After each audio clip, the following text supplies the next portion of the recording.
Gael Monteverde perdió su fortuna por una traición, pero heredó algo que cambiaría su vida para siempre, una carpa de circo que todos evitaban.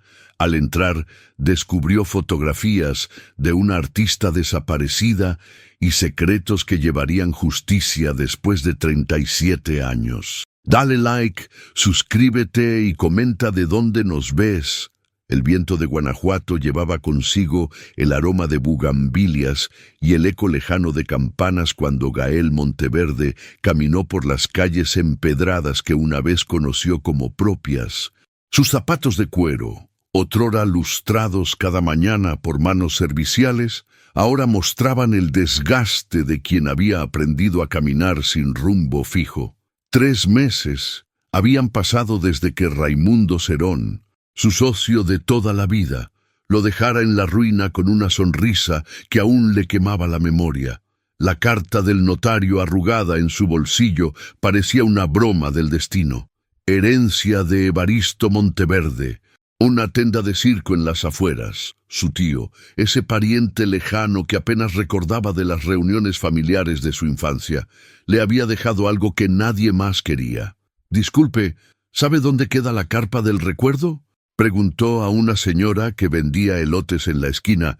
La mujer levantó la vista, sus ojos se ensancharon ligeramente y negó con la cabeza antes de volverse hacia sus mazorcas humeantes. «No sé de qué habla, señor», pero Gael había notado el gesto involuntario, la mano que se llevó al pecho como quien se protege de algo invisible. 3 cuadras después, un anciano que arrastraba un carrito de camotes le dio la dirección con una voz tan baja que tuvo que acercarse para escuchar. «Al final del camino de tierra, donde terminan las casas, pero...». El hombre lo miró con algo parecido a la lástima. «Mejor váyase antes de que oscurezca». La tenda se alzaba como un fantasma contra el cielo dorado del atardecer. La lona roja, desteñida por años de abandono, se movía con el viento creando un susurro que parecía llamarlo. Gael sintió un escalofrío que no tenía que ver con la temperatura. A unos metros de distancia, 2 mujeres hablaban en voz baja mientras colgaban ropa en un tendedero. Sus miradas se dirigían hacia él con una mezcla de curiosidad y advertencia silenciosa. «Es él», murmuró una de ellas, «el que heredó la maldición». Gael apretó los puños. Ya no era el millonario generoso que donaba a orfanatos y financiaba festivales culturales. Ahora era solo un hombre sin nada que perder. Empujó la entrada de la tenda y el aire cambió. El olor a lona húmeda se mezcló con algo más: incienso viejo, madera barnizada y una fragancia floral que le recordó a su abuela. Sus pasos resonaron en el espacio vacío, mientras sus ojos se acostumbraban a la penumbra dorada que se filtraba por pequeños agujeros en la lona. En el centro, un escenario de madera aguardaba a su alrededor. Sillas apiladas formaban torres irregulares cubiertas de polvo, pero lo que hizo que su corazón se detuviera fueron las fotografías esparcidas sobre una mesa lateral. Una mujer joven de cabello negro azabache, vestida con lentejuelas que brillaban incluso en las imágenes desteñidas. «Luzmara Castillo, la estrella que canta», leyó en uno de los carteles medio rasgados. Junto a las fotografías, partituras manuscritas yacían dispersas como pétalos secos. Una caja pequeña de madera tallada descansaba abierta, revelando un anillo de plata con una piedra verde que captaba los últimos rayos del sol. Gael tomó una de las partituras. La música parecía incompleta, cortada abruptamente en la mitad de una frase melódica. Al voltear la página, encontró una fecha escrita a lápiz: 15 de octubre de 1987. El viento agitó la lona sobre su cabeza, creando una melodía fantasmal que se mezcló con el eco de pasos que no eran suyos. Se quedó inmóvil, escuchando. Silencio. Cuando salió de la tenda, la noche había caído y las luces de Guanajuato parpadeaban a lo lejos como estrellas terrestres. Por primera vez en meses, Gael sintió algo diferente en su pecho. No esperanza exactamente, pero sí una chispa de curiosidad que había creído muerta. Esa noche dormiría en la pensión más barata que encontrara. Mañana regresaría. El mercado de San Roque bullía con la energía matutina de Guanajuato cuando Marisol Ávila acomodó los últimos tamales en su canasta de mimbre. El vapor se elevaba de las hojas de maíz como pequeñas oraciones dirigidas al cielo despejado, llevando consigo el aroma de masa cocida y salsa verde que había aprendido a preparar de su madre. Tamales oaxaqueños, tamales de dulce. Cantó con la voz melodiosa que heredó de generaciones de mujeres que convirtieron el trabajo en música. Desde el otro lado del mercado, un cartaz arrugado clavado en un poste de madera captó su atención. Los colores desteñidos y las letras adornadas le resultaron familiares antes de que pudiera leer las palabras. Su corazón se detuvo cuando reconoció el rostro en la imagen. Luzmara Castillo, su abuela. Dejó la canasta sobre el suelo con manos temblorosas y se acercó al cartel. Gran reapertura, carpa del recuerdo. Decía en letras que intentaban ser festivas, pero que a ella le parecieron un grito desesperado desde el pasado. ¿Todo bien, mija?, preguntó doña Carmen, la vendedora de flores del apuesto vecino. Marisol asintió sin apartar los ojos del cartaz. Había escuchado susurros toda su vida sobre la abuela, que se desvaneció como humo en una noche de octubre, dejando atrás solo preguntas y una melodía que su madre tarareaba cuando creía que nadie la escuchaba. «¿Quién puso esto aquí?», murmuró, tocando el papel como si fuera a desintegrarse bajo sus dedos. «Un hombre llegó muy temprano», respondió doña Carmen, arreglando sus gladiolas. «Alto, bien parecido, pero con cara de quien ha perdido algo importante», preguntó sobre la carpa vieja. El corazón de Marisol latía como tambor de fiesta patronal. Durante 35 años había imaginado este momento, alguien que trajera noticias de Luzmara, alguien que pudiera llenar los huecos en la historia familiar que su madre prefería mantener en silencio. Guardó los tamales restantes con movimientos mecánicos y cerró su puesto más temprano de lo usual. El camino hacia las afueras de la ciudad se le hizo eterno, cada paso cargado de expectativa y terror a partes iguales. La tenda apareció ante ella como un recuerdo materializado. La lona roja ondeaba perezosamente bajo el sol de mediodía, y por un momento Marisol pudo imaginar las luces, la música, el aplauso de audiencias que ya no existían. Gael estaba sentado en el escalón de entrada, sosteniendo una taza de café humeante y estudiando un fajo de papeles amarillentos. Al verla acercarse, se puso de pie con la elegancia automática de quien había sido educado en buenas maneras. «Usted puso el cartel», dijo Marisol sin preámbulos. «Sí», respondió él, notando la manera en que ella miraba la tenda con una mezcla de anhelo y miedo. «¿La conoce? Era mi abuela».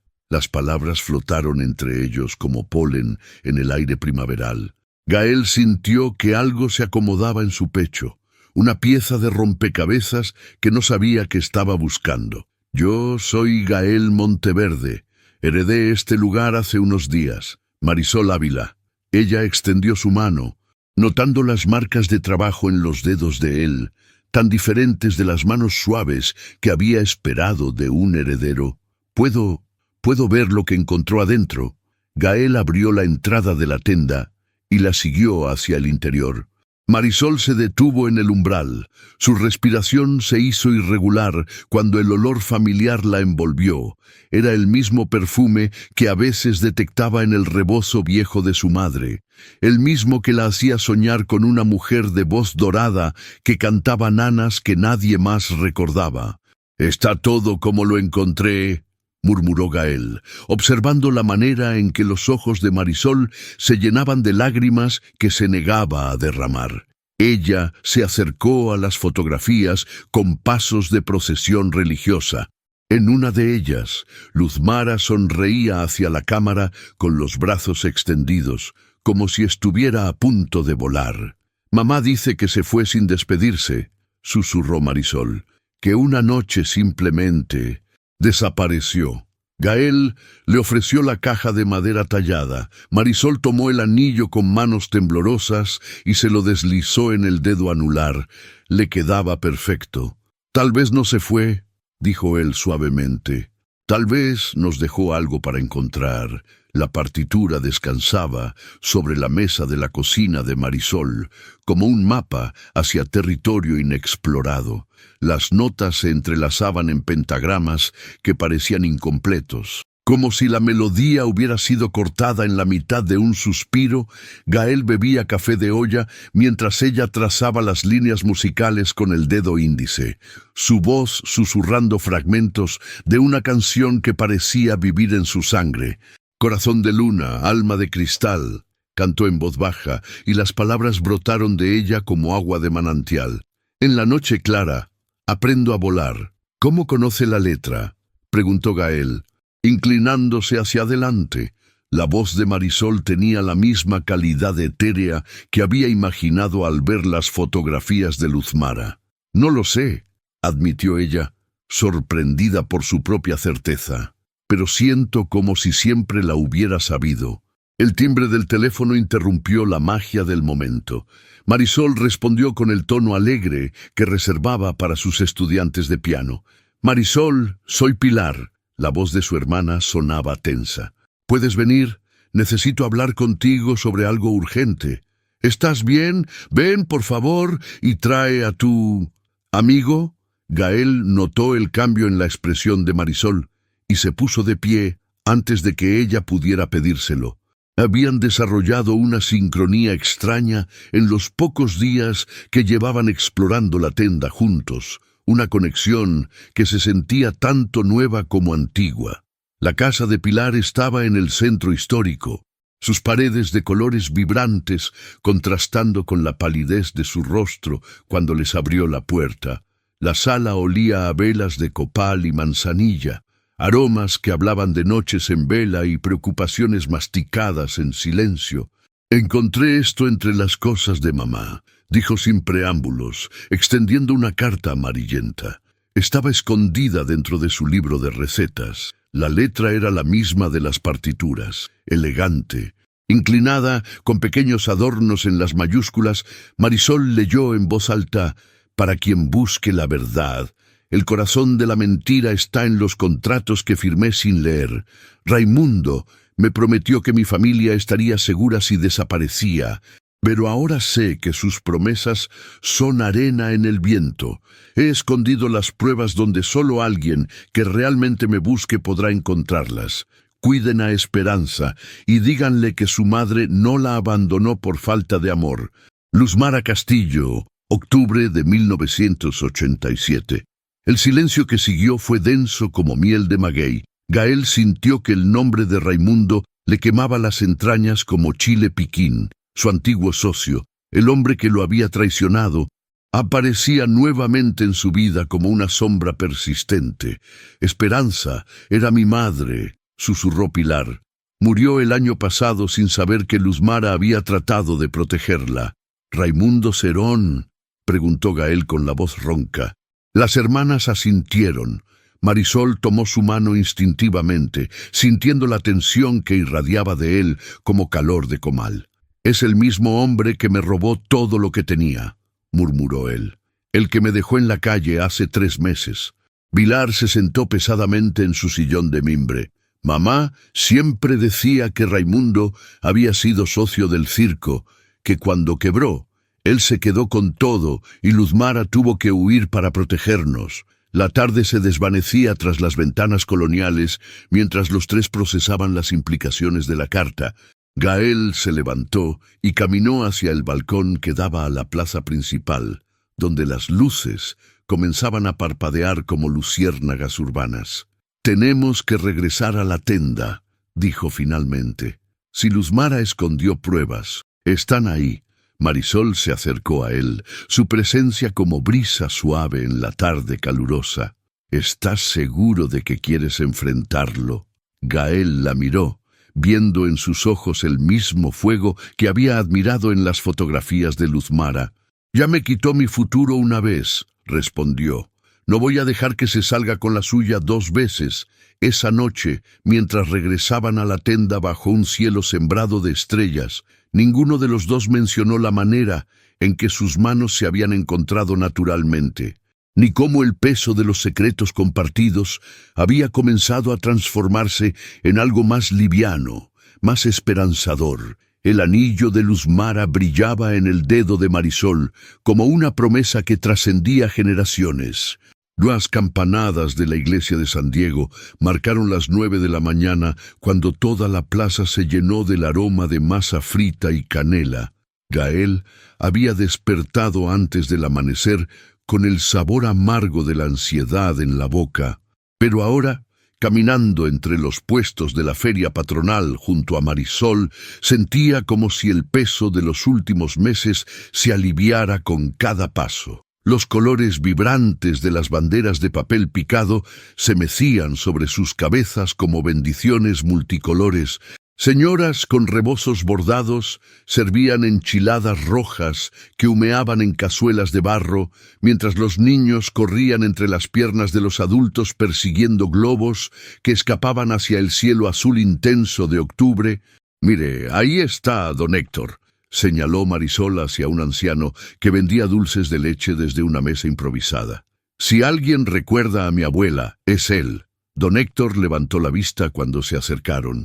Sus ojos nublados por cataratas, pero brillantes de inteligencia, sus manos nudosas continuaron envolviendo cocadas en papel de China mientras hablaba. «Claro que la recuerdo, niña». Luzmara tenía una voz que hacía llorar a los ángeles. Sonrió con dientes espaciados. «La última vez que la vi fue aquí mismo, en la feria del 87. Estaba muy nerviosa, seguía mirando por encima del hombro como si alguien la persiguiera». «¿Recuerda si estaba con alguien?», preguntó Gael, notando cómo Marisol se tensaba a su lado. El anciano guardó silencio por un momento, sus dedos trabajando mecánicamente con los dulces. Había un hombre elegante que no paraba de hablar por teléfono. Traje caro, zapatos lustrados, pero algo en él no me gustaba. Se acercó a Luzmara cuando ella pensaba que nadie miraba y le dijo algo que la hizo palidecer. «¿Escuchó qué le dijo?», insistió Marisol. «Solo una frase, ya sabes lo que tienes que hacer». Luzmara se fue inmediatamente después, sin siquiera despedirse de la gente del circo. Un mariachi comenzó a tocar La Llorona desde el kiosco del centro, y la melodía se mezcló con el murmullo de conversaciones y el siseo del aceite en las freidoras. Gael sintió un escalofrío que no tenía que ver con el viento que comenzaba a levantarse. «Don Héctor», dijo Marisol, sacando su teléfono del bolso. Podría reconocer a ese hombre si lo viera en una fotografía. El anciano entrecerró los ojos cuando ella le mostró la pantalla con una imagen de Raimundo Serón que había encontrado en Internet. «Ese mismo», asintió sin dudar, «aunque ahora tiene más canas y parece más gordo. Pero esos ojos no cambian». Gael intercambió una mirada significativa con Marisol. Era la primera confirmación directa que tenían de que Raimundo había estado presente el día que Luzmara desapareció. «¿Podría testificar sobre esto?», preguntó Gael. Don Héctor se irguió con toda la dignidad que le permitían sus 80 años. «Por Luzmara. Haría cualquier cosa. Esa muchacha no merecía lo que le pasó». Mientras se alejaban del puesto, Marisol tomó el brazo de Gael suavemente. «¿Te das cuenta de lo que esto significa? Que Raimundo no solo me traicionó a mí», respondió él, sintiendo cómo la rabia antigua se mezclaba con una determinación nueva. «Ha estado destruyendo vidas durante décadas». El resto de la tarde se difuminó en una mezcla de sabores y sonidos, atole de chocolate espeso que les calentó las manos. La risa de Marisol cuando un grupo de danzantes folclóricos la invitó a bailar. El peso familiar de la traición que Gael llevaba en el pecho, pero que ahora se sentía compartido, menos solitario, cuando el sol comenzó a ocultarse detrás de las montañas que abrazan Guanajuato. Regresaron a la tenda con una certeza renovada. Las pruebas estaban ahí, esperando. Luzmara había sido demasiado inteligente para desaparecer sin dejar un rastro. En el bolsillo de Marisol, su teléfono vibró con un mensaje de número desconocido. «Deja de hacer preguntas, o tu hermana pagará las consecuencias». No se lo mostró a Gael. El papel crujía bajo los dedos de Gael como hojas secas de otoño.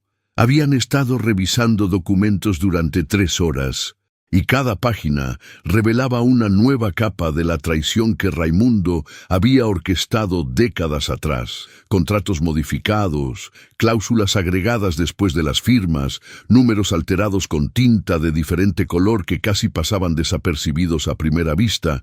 «Mira esto», murmuró Marisol, sosteniendo una factura a la luz de la vela que habían encendido cuando la electricidad de la tenda comenzó a fallar. «Aquí dice que el circo debía 50,000 pesos en equipo, pero esta cifra está escrita sobre otra cantidad». Gael se acercó tanto que pudo sentir el perfume suave de gardenia que usaba Marisol mezclándose con el olor a papel viejo y cera derretida. Con cuidado, sostuvo la factura contra la luz y entrecerró los ojos. La cifra original era 5,000. Alguien agregó un 0. Su voz sonó ronca de indignación. Raimundo infló las deudas para forzar la bancarrota. El teléfono de Marisol vibró de nuevo. Esta vez era una llamada de Pilar, y su voz sonaba alterada cuando contestó. «Mari, ¿dónde estás? Han estado preguntando por ti en el mercado». Un hombre con traje, muy educado, pero algo en él me dio mala espina. ¿Qué tipo de preguntas?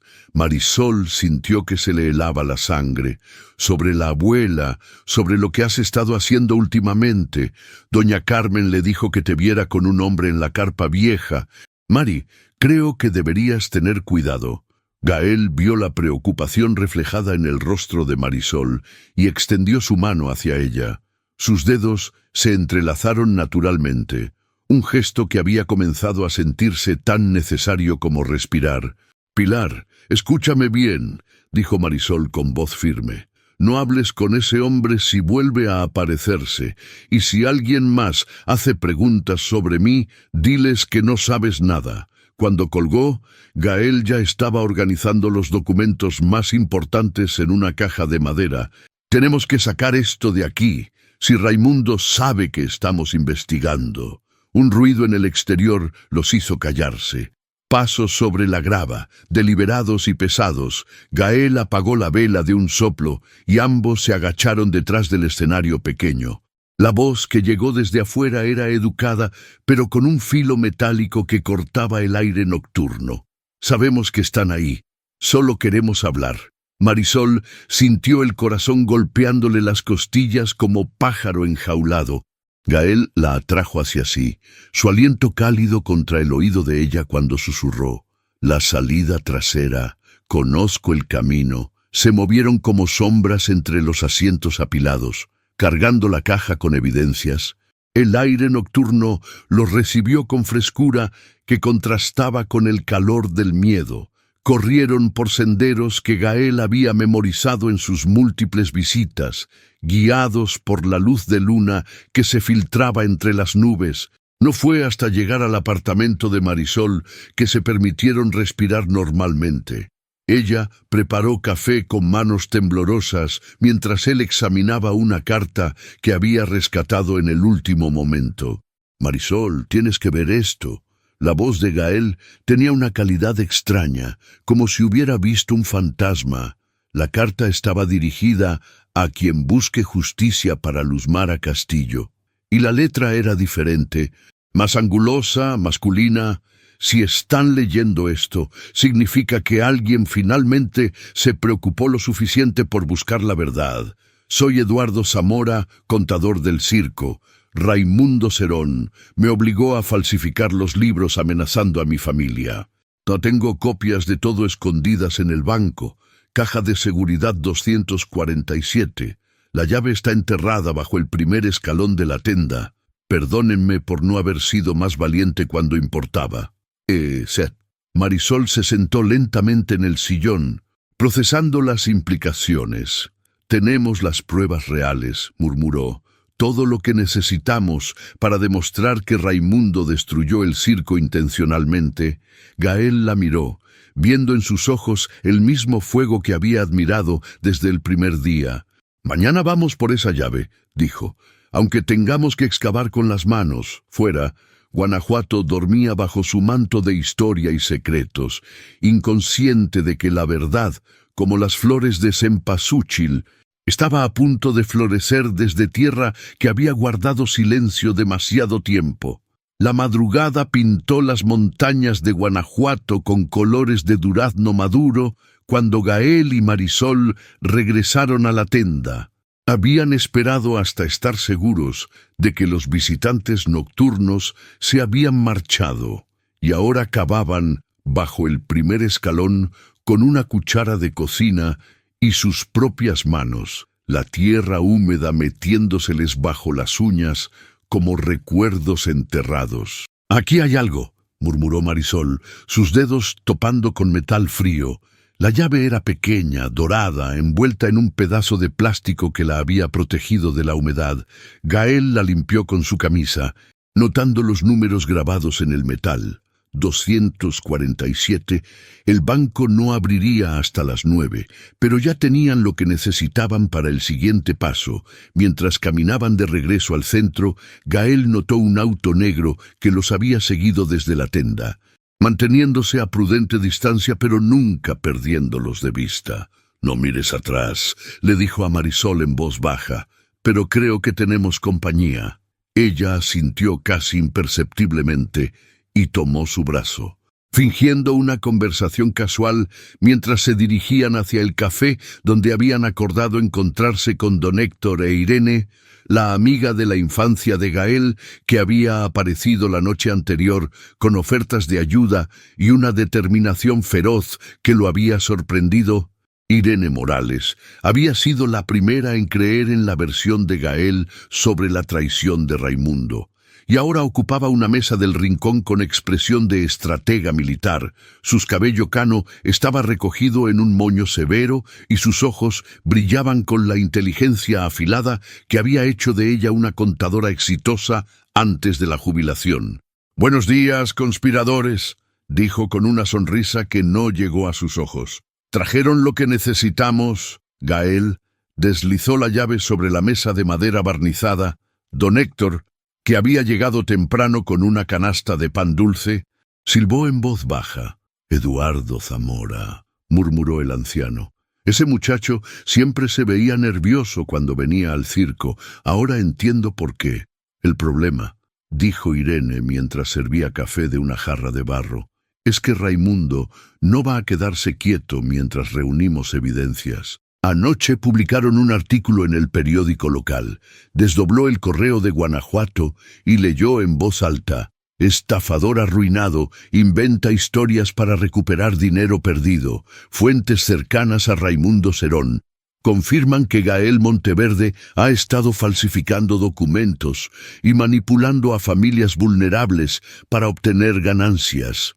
El café se volvió amargo en la boca de Marisol. La descripción del artículo hacía que Gael pareciera un aprovechado sin escrúpulos y que ella fuera una víctima ingenua. «Es exactamente lo que esperaba», dijo Gael con calma que sorprendió a todos, incluido a él mismo. «Raimundo siempre ataca la credibilidad antes que las evidencias. Lo vi hacer esto con otros socios comerciales». «Pero la gente va a creerle», protestó Marisol. «Tiene dinero, influencia, respetabilidad». Irene se inclinó hacia adelante, sus ojos brillando con determinación. «Por eso necesitamos algo más que documentos. Necesitamos testigos. Necesitamos que la comunidad vea quién es realmente Raimundo Serón». Don Héctor carraspeó suavemente. «El sábado es el aniversario de la última función del circo. Siempre hacemos una pequeña ceremonia en memoria de Luzmara en la plaza. Este año podríamos hacer algo diferente». Marisol entendió inmediatamente. Sus ojos se encontraron con los de Gael, y en esa mirada compartida había años de entendimiento condensados en segundos. «Una función», murmuró. «Contar la historia real. con las pruebas, delante de todo el pueblo, y si Raimundo trata de interferir, agregó Irene con una sonrisa que tenía más de lobo que de abuela jubilada. Solo confirmará su culpabilidad. El auto negro seguía estacionado al otro lado de la plaza cuando salieron del café, pero ahora Gael lo miró directamente sonriendo con la confianza que había comenzado a recuperar. Raimundo podía tener dinero y poder, pero ellos tenían algo más valioso, la verdad, y gente dispuesta a defenderla. En la asamblea pública se convocó para el jueves por la tarde en el Teatro Juárez, y para sorpresa de Gael, más de 200 personas llenaron los asientos de terciopelo rojo. El aire olía a perfume barato, café de olla y la tensión eléctrica que precede a las tormentas. Marisol se sentó en primera fila, sus manos entrelazadas sobre el regazo, el anillo de Luzmara brillando bajo las luces del teatro como una estrella pequeña. Raimundo Serón hizo su entrada 15 minutos después del horario programado, como correspondía a un hombre acostumbrado a que otros esperaran por él. Su traje gris perla estaba perfectamente planchado. Sus zapatos italianos reflejaban las luces del escenario, y su sonrisa tenía la confianza de quien había ganado demasiadas batallas para dudar de la victoria. Gael lo observó desde el pódium, sintiendo cómo el estómago se le contraía con la misma sensación que había experimentado meses atrás cuando Raimundo le había mostrado los documentos que lo dejaron en bancarrota. Pero esta vez era diferente. Esta vez no estaba solo. Ciudadanos de Guanajuato, comenzó Gael con voz que apenas temblaba. Hace 3 días, algunos de ustedes me vieron pegar carteles sobre la reapertura de una carpa de circo abandonada. Lo que no sabían es que esa carpa guarda la historia de una injusticia que ha permanecido en silencio durante 37 años. Un murmullo recorrió el teatro. Raimundo se reclinó en su asiento con gesto aburrido. Pero Gael notó la manera en que sus dedos tamborileaban nerviosamente sobre el brazo del sillón. Luzmara Castillo no abandonó a su familia por capricho, continuó Gael, su voz ganando fuerza.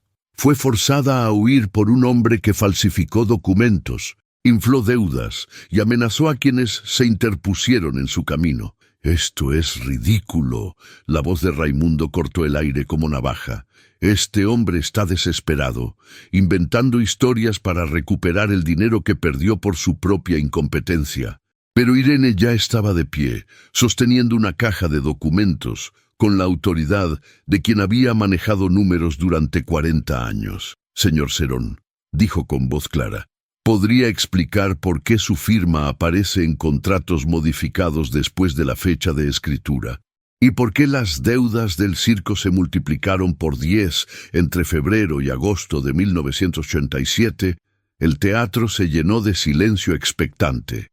Raimundo se puso de pie con movimientos controlados, pero Gael vio el sudor que comenzaba a perlarse en su frente.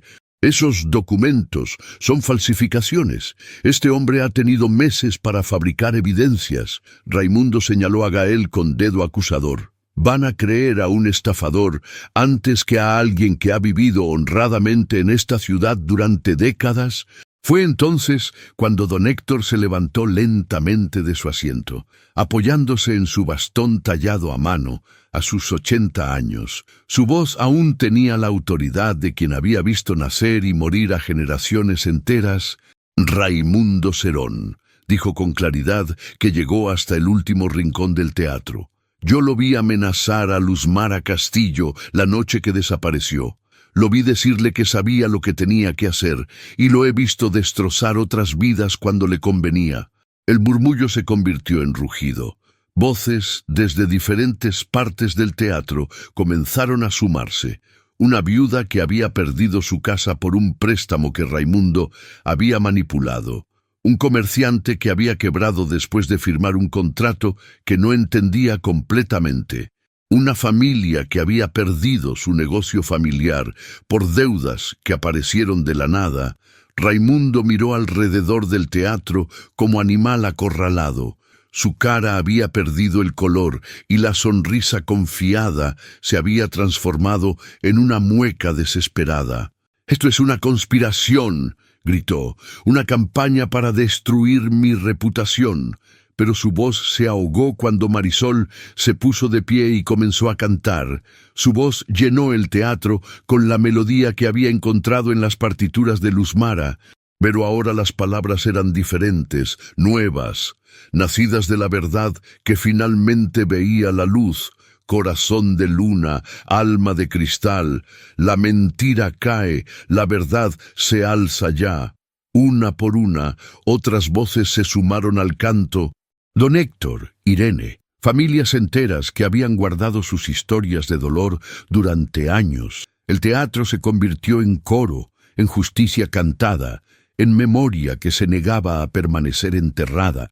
Raimundo Serón salió del teatro casi corriendo, pero su huida solo confirmó lo que todos ya sabían. La verdad había ganado. Las semanas que siguieron a la asamblea pública pasaron como secuencias de una película vista en cámara rápida. Raimundo Serón enfrentó demandas civiles de 17 familias diferentes, investigaciones de la Fiscalía Estatal y el escrutinio implacable de medios de comunicación que olfatearon escándalo en cada rincón de su imperio financiero. Sus cuentas fueron congeladas, sus propiedades embargadas, y su nombre se convirtió en sinónimo de traición en los pasillos del poder de Guanajuato. Gael se despertó una mañana de noviembre con el olor a café de olla y pan dulce, filtrándose por la ventana de la pequeña habitación que rentaba cerca del centro histórico. Había rechazado ofertas tentadoras de inversionistas externos que querían comprar la carpa para convertirla en atracción turística, prefiriendo el camino más difícil, pero más honesto de la restauración comunitaria. Pilar había conseguido un préstamo para abrir una pequeña panadería especializada en dulces tradicionales, usando recetas que había encontrado entre las pertenencias de su madre. El aroma de cocadas y camotes horneados había comenzado a atraer clientes desde temprano cada mañana, y su sonrisa había recuperado la luminosidad que había perdido durante los años de preocupación económica. «Buenos días, hermana mayor», saludó Marisol al entrar a la panadería cargando una canasta con herramientas de jardinería. «¿Cómo va el negocio de endulzar vidas?» «Mejor de lo que esperaba», respondió Pilar, empaquetando una docena de empanadas de calabaza. «Ayer vinieron 3 maestras preguntando si podía hacer postres para la fiesta de fin de año de la escuela». Marisol sintió el pecho hincharse de orgullo. Ver a su hermana florecer después de años de lucha silenciosa era tan dulce como los confites que Pilar preparaba cada madrugada. «Gael está esperando en la carpa», agregó Pilar con una sonrisa cómplice. «Ah, dice que hoy plantan los rosales que don Héctor donó para el jardín memorial». El camino hacia las afueras se había convertido en peregrinaje diario para Marisol. Cada mañana caminaba desde su apartamento hasta la carpa, llevando café, ideas y la creciente certeza de que había encontrado algo más valioso que respuestas sobre el pasado. Había encontrado un futuro que valía la pena construir. La carpa lucía transformada. La lona roja había sido reparada y reforzada. Las sillas ordenadas en semicírculos que invitaban a la conversación. El escenario restaurado con madera nueva que aún olía a barniz fresco, pero los cambios más importantes eran invisibles. El aire ya no se sentía pesado con secretos, sino liviano con posibilidades. Gael estaba de rodillas junto a un rosal que acababa de plantar, sus manos manchadas de tierra húmeda y la camisa pegada a la espalda por el sudor matutino. Al ver llegar a Marisol, se incorporó con una sonrisa que había aprendido a no dar por sentada. «Buenos días, socia», dijo, limpiándose las manos en un trapo antes de acercarse a ella. «Buenos días, un jardinero», respondió Marisol, notando cómo la palabra socia había comenzado a sonar más íntima cada día, cargada de significados que trascendían los aspectos legales de administrar el memorial juntos. Se habían besado por primera vez una semana atrás, en este mismo lugar, mientras ordenaban fotografías de Luzmara para la exhibición permanente. Había sido un beso suave, cargado de todo lo que habían callado durante meses, dulce como la miel de maguey y prometedor como amanecer después de tormenta. «El inspector municipal viene esta tarde», dijo Gael, señalando hacia el escenario donde habían instalado un sistema de sonido donado por la cooperativa de músicos local. «Si todo está en orden, podemos abrir oficialmente el sábado, 2 días antes del primer aniversario de la muerte de Luzmara, pero también el día que habían elegido para celebrar su memoria con vida en lugar de llorarla con silencio». «¿Nervioso?», preguntó Marisol, tomando sus manos manchadas de tierra entre las suyas. «Emocionado», corrigió él, «por primera vez en años. Emocionado por algo que estoy construyendo en lugar de por algo que estoy perdiendo». Esa tarde, mientras pintaban el último letrero del memorial, recibieron visita inesperada. Don Héctor llegó caminando lentamente desde la ciudad, acompañado por una mujer de unos 60 años que llevaba un ramo de cempasúchiles y una expresión mezcla de nerviosismo y determinación. «Esta es Elena Zamora», anunció don Héctor. Hija de Eduardo, el contador que escribió la carta. Elena se acercó a ellos con pasos medidos, como quien se acerca a territorio sagrado. «Vengo a pedirles perdón en nombre de mi papá», dijo con voz temblorosa. «Él murió hace 5 años sin poder quitarse de encima la culpa por lo que pasó, pero antes de morir me hizo prometer que si algún día alguien buscaba justicia para Luzmara, yo haría todo lo posible por ayudar». Extendió una caja pequeña de madera labrada, similar a la que habían encontrado en la carpa, pero más nueva. «Son cartas que mi papá escribió, pero nunca envió. Cartas para Esperanza, la hija de Luzmara, explicando por qué no pudo ser valiente cuando importaba. Pensé que ustedes deberían tenerlas». Marisol abrió la caja con manos temblorosas. Dentro había docenas de cartas, cada una fechada en un aniversario diferente de la desaparición de Luzmara. 30 años de disculpas escritas y nunca enviadas. 30 años de arrepentimiento que finalmente encontraba su destinatario. Esa noche, sentados en el escenario de la carpa bajo un cielo sembrado de estrellas, Gael y Marisol leyeron las cartas en voz alta. Cada palabra era un ladrillo más en el puente que conectaba el pasado doloroso con el futuro esperanzador. Cada frase una promesa de que la verdad, aunque llegue tarde, siempre encuentra su camino a casa. La mañana del sábado amaneció con ese tipo de cielo despejado que los abuelos llaman bendición directa del cielo. El aire llevaba el aroma de copal quemado desde la iglesia cercana y el sonido lejano de campanas que habían llamado a misa durante siglos. Marisol despertó en su apartamento con mariposas danzando en el estómago y la certeza de que este día marcaría un antes y un después en su vida. A las 9 de la mañana, la carpa ya bullía de actividad. Voluntarios llegaban cargando sillas plegables, mesas de madera y manteles bordados que habían sido tesoros familiares. Pilar apareció con su camioneta prestada, repleta de dulces que había horneado durante toda la noche. Cocadas, empanadas de cajeta, buñuelos espolvoreados con canela que llenaron el aire matutino de promesas azucaradas. Don Héctor dirigía la colocación del altar memorial con la autoridad de quien había organizado festividades comunitarias durante décadas.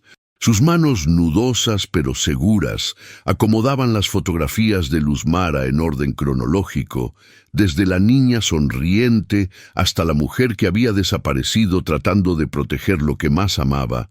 Gael apareció desde atrás de la carpa, cargando un amplificador que había conseguido prestado del centro cultural. Su camisa blanca estaba manchada de sudor, pero su sonrisa irradiaba la satisfacción profunda de quien está construyendo algo significativo con sus propias manos. «¿Lista para tu debut como cantante memorial?», le preguntó a Marisol mientras conectaba cables con la concentración de cirujano. «Lista para honrar a mi abuela como se merece», respondió ella, afinando la guitarra que había pertenecido a Luzmara y que habían encontrado en un rincón olvidado de la carpa.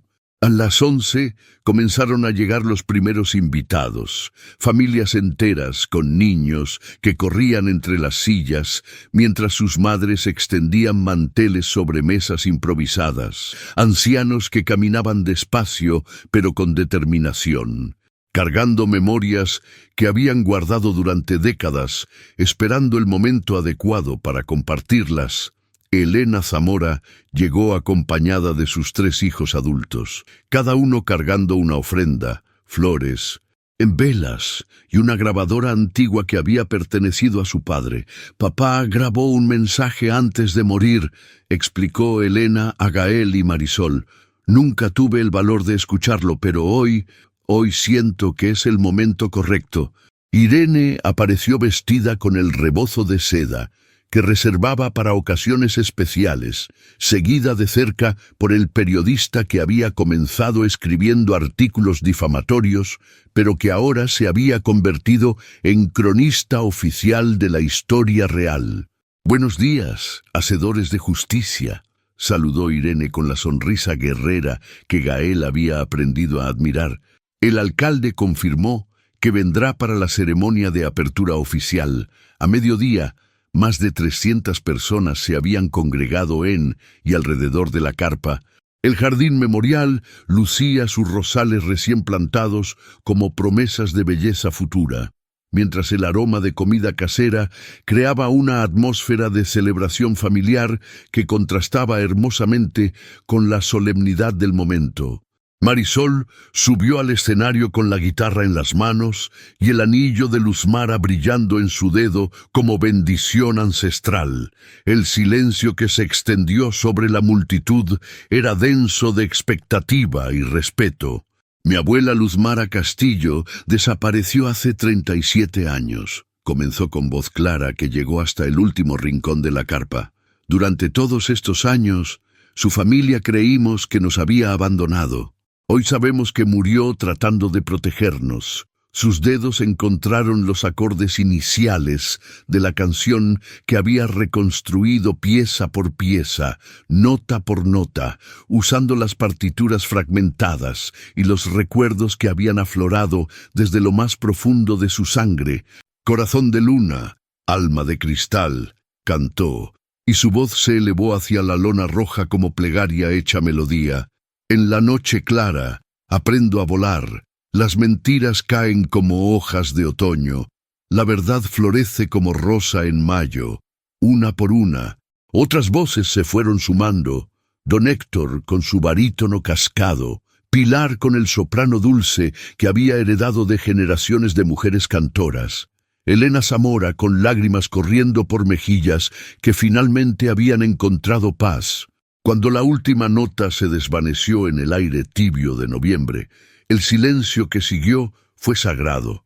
Entonces comenzaron los aplausos, no como celebración de entretenimiento, sino como reconocimiento de algo más profundo. La dignidad restaurada, la memoria honrada, la justicia que finalmente había encontrado su voz. Gael subió al escenario y tomó la mano de Marisol. Sus dedos se entrelazaron con la naturalidad de quienes habían aprendido a caminar juntos por territorio desconocido. «Luzmara Castillo no murió en vano», dijo dirigiéndose a la multitud. «Su historia nos enseña que la verdad puede tardar décadas en llegar, pero cuando llega, transforma todo lo que toca. Este memorial no es solo para recordar el pasado, sino para asegurar que las injusticias del presente no permanezcan en silencio». El alcalde se acercó al micrófono con una placa conmemorativa que declaraba oficialmente la carpa como Memorial Cultural Luzmara Castillo, en honor a la verdad que sana y la memoria que libera. Mientras el sol comenzaba a declinar hacia las montañas que abrazan Guanajuato, las familias extendieron sus manteles sobre la hierba para compartir comida que había sido preparada con amor y tiempo. Niños corrían entre los adultos con globos que don Héctor había comprado en el mercado. Sus risas, mezclándose con las conversaciones de quienes finalmente podían hablar sin miedo. Raimundo Cerón no apareció, pero su ausencia se sintió como liberación. Las noticias decían que había vendido sus últimas propiedades para pagar demandas y que había dejado Guanajuato sin avisar a nadie de su destino. Su nombre ya no era poder, sino advertencia, recordatorio de que la impunidad, por prolongada que sea, eventualmente encuentra su final, cuando la última familia se marchó y solo quedaron Gael. Marisol, Irene y don Héctor, recogiendo sillas bajo la luz de estrellas que comenzaban a aparecer, Elena Zamora se acercó con la grabadora antigua en las manos. «Creo que ahora sí estoy lista», dijo simplemente. La voz que emergió del aparato era quebrada por la edad y la enfermedad, pero clara en su intención. «Luz Mara, donde quiera que estés, espero que puedas perdonarme. No tuve el valor para defenderte cuando vivías, pero he tratado de vivir el resto de mi vida de manera que honre tu memoria. Tu música sigue sonando en mi corazón y tu ejemplo de coraje me acompaña cada día. Eduardo Zamora, diciembre de 2018. Marisol se recargó contra el hombro de Gael, sintiendo el peso de generaciones de secretos, finalmente liberándose como pájaros que regresan a casa después de invierno prolongado. «¿Sabes qué es lo más extraño?», murmuró contra su oído. «¿Qué? Siento como si la abuela estuviera aquí, como si finalmente hubiera encontrado el camino de regreso». Gael la envolvió en sus brazos, respirando el perfume de gardenia que había comenzado a asociar con todo lo bueno que había llegado a su vida después de perderlo todo. «Tal vez sí regresó», susurró. «Tal vez regresó a través de ti, a través de nosotros, a través de toda esta gente que se negó a dejar que su historia muriera en silencio». La última vela del altar memorial parpadeó antes de apagarse, pero la carpa no se sumió en oscuridad. Las luces de Guanajuato brillaban a lo lejos como promesas, y la luna llena bañaba la lona roja con resplandor plateado que transformaba el memorial en santuario de esperanza. Gael y Marisol caminaron hacia la ciudad tomados de la mano, llevando consigo la certeza de que algunas herencias no llegan para enriquecernos con dinero, sino para bendecir nuestras vidas con propósito. Habían perdido mucho para llegar hasta aquí, pero habían ganado algo más valioso, la comprensión de que el amor verdadero no siempre llega cuando lo esperamos, sino cuando estamos listos para merecerlo. Detrás de ellos, la carpa guardaba su vigilia silenciosa bajo las estrellas, transformada para siempre de lugar de secretos en santuario de verdades que habían encontrado finalmente su voz. ¿Te has sentido alguna vez como si el destino te hubiera enviado algo inesperado justo cuando más lo necesitabas? Si esta historia te tocó el corazón, compártela con alguien que crea en segundas oportunidades y en el poder de la verdad. Algunas herencias no vienen envueltas en oro, sino en oportunidades de sanar lo que creíamos perdido para siempre.